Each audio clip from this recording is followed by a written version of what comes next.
CPI Thiruvananthapuram ജില്ലാ council യോഗത്തിൽ മുഖ്യമന്ത്രിക്കും മന്ത്രിമാർക്കുമെതിരെ രൂക്ഷ വിമർശനം. മുഖ്യമന്ത്രിയുടെ ധാർഷ്ട്യമാണ് തെരഞ്ഞെടുപ്പ് പരാജയത്തിന് കാരണമെന്നും മുഖ്യമന്ത്രി മാറാതെ ഭരണം നന്നാകില്ല എന്നും വിമർശനമുയർന്നു.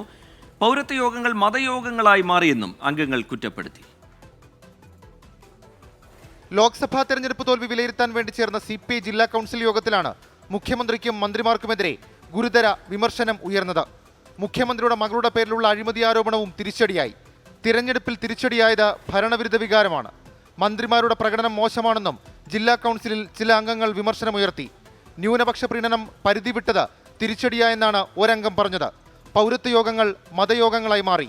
യോഗങ്ങളിൽ മതമേധാവികൾക്ക് അമിത പ്രാധാന്യം കൊടുത്തു. രാഷ്ട്രീയ ക്യാമ്പയിന് പകരം മതസംഘടനകളുടെ യോഗമായി മാറിയെന്നും ഈഴവ പിന്നോക്ക വിഭാഗങ്ങൾ ഇടതുപക്ഷത്തെ കൈവിട്ടുവെന്നും ചില അംഗങ്ങൾ പറഞ്ഞു. നവകേരള സദസ്സ് ദൂർത്തായി മാറിയെന്നാണ് ജില്ലാ കൗൺസിലുണ്ടായ മറ്റൊരു വികാരം. ഉദ്യോഗസ്ഥരെ ഉപയോഗിച്ച് പണപ്പിരിവ് നടന്നുവെന്നാണ് വിമർശനമുയർന്നത്. PP സുനീറിന്റെ രാജ്യസഭാ സ്ഥാനാർത്ഥിത്വത്തിനെതിരെയും ചില അംഗങ്ങൾ രംഗത്ത് വന്നു. ന്യൂനപക്ഷമെന്ന പരിഗണനയിലാണ് സ്ഥാനാർത്ഥിയെ തീരുമാനിച്ചത്.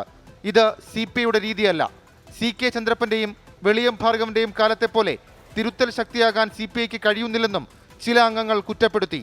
24 തിരുവനന്തപുരം.